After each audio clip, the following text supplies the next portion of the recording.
Agora aqui no SBT Meio Dia a gente vai falar de fé, de devoção. Milhares de fiéis se emocionaram durante a canonização de Madre Teresa de Calcutá, a mais nova santa da Igreja Católica. Foi na manhã deste domingo no Vaticano, em Roma, quando ela foi declarada santa pelo Papa Francisco. E para falar sobre esse assunto aqui no SBT Meio Dia, o nosso convidado para falar sobre fé, sobre religiosidade, aqui comigo o arcebispo da Arquidiocese de Florianópolis, Dom Wilson Tadeu. Muito obrigada pela sua presença, Dom Wilson. Vamos falar desse momento tão importante para a Igreja Católica, mais uma santa? Mais uma santa e uma grande santa. Uma grande santa. É uma grande personalidade conhecida no mundo todo pelo seu testemunho de fé, de pessoa, mas também pela sua obra de caridade. E é interessante que a Madre Teresa não foi só da Igreja. Os governos muçulmanos, outros de outras crenças, queriam as irmãs para trabalhar com os necessitados.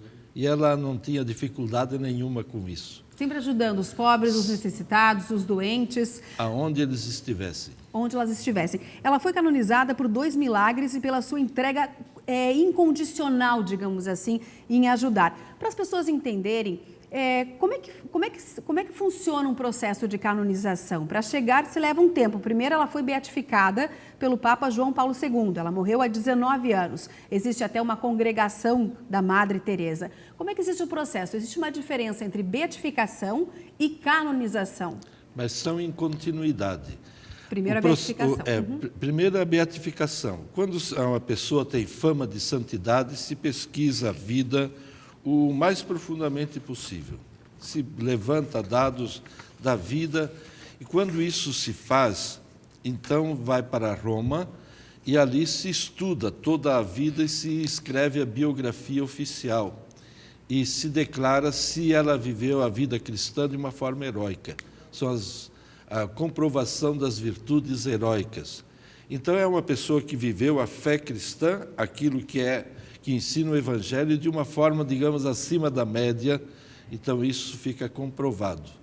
E daí, normalmente é acompanhado também de manifestações, porque santidade é uma obra de Deus, não é uma conquista humana. Certo. Então tem que ser comprovado que Deus se manifestou. Porque o que há de grande no santo? É que a manifestação de Deus no santo, não é o santo que faz milagre, é Deus que faz. Então, por isso, se pede um milagre. Isto é, que é comprovadamente uma ação onde a ciência não explica, mas que fica comprovado que é ação de Deus. Correto. Então, com um, se beatifica.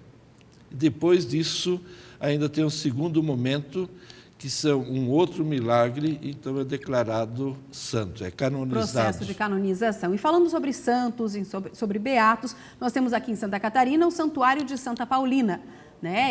O Brasil se tornou como tendo um dos turismos religiosos mais importantes, Santa Catarina, com a chegada do Santuário de Santa Paulina, com essa construção gigantesca e linda em Nova Trento. Até então, a Amabile Visentainer, que é a Santa Paulina, a Madre Paulina, como era o nome dela, era chamada de Madre Paulina até ser canonizada em 2002.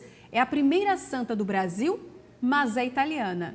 Sim, nascida na Itália, mas viveu praticamente toda a vida aqui no Brasil e também com uma vida de caridade muito intensa.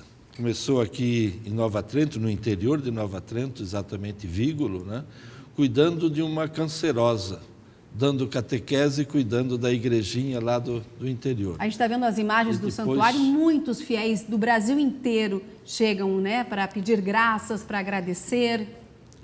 Hoje tem o Santuário de Santa Paulina e é um ponto de peregrinação muito grande e muito intenso. Nos finais de semana são milhares e milhares de pessoas que passam por aí. E o Frei Bruno, o senhor sabe como é que está o processo de beatificação desse religioso que veio da Alemanha? O Frei Bruno atuou em Gaspar, em outras cidades. Em Joaçaba a gente tem um monumento gigantesco de Frei Bruno. O processo dele é de beatificação. Sim. Começou-se na diocese agora a fazer o levantamento da vida dele. E Frei Bruno tem umas coisas muito interessantes. Ele é responsável pela evangelização, diria, de boa parte do oeste de Santa Catarina. E Frei Bruno, ele praticamente fazia isso tudo a pé. Visitava família por família e aí atendia as famílias. E por isso ele tem uma um significado tão grande para todo o meio oeste e oeste de Santa Catarina. Mas o processo dele está agora na primeira fase, de recolhimento de depoimentos, de testemunhos dele, de possíveis milagres que tem. E quando esse material estiver reunido, irá para Roma. Dom Wilson, falando ainda em beatificação, nós já temos uma beata em Santa Catarina, no sul do estado, a Albertina Berkenbrock. Morreu muito jovem, foi assassinada. Já é uma beata e muitos fiéis vão até lá, tem um santuário também. Nós temos a imagem dela quando jovem. Sim. Beata Albertina é um fenômeno também.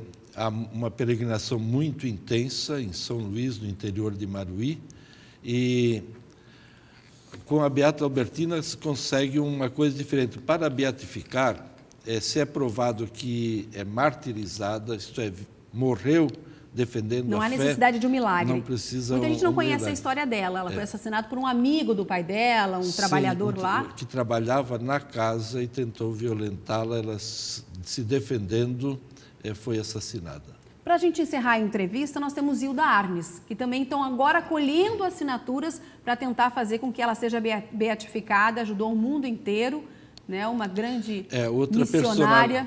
Personalidade da Pastoral da Criança. Impressionante, uma médica que tinha uma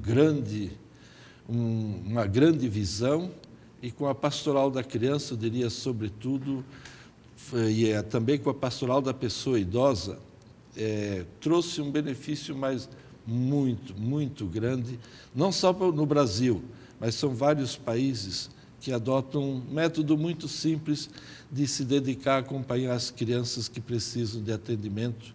Talvez seja o elemento principal da redução de mortalidade infantil no Brasil. Resumindo a nossa entrevista, o que se fala é amor ao próximo. É disso que a gente precisa. Por causa de Deus. Muito obrigada pela entrevista.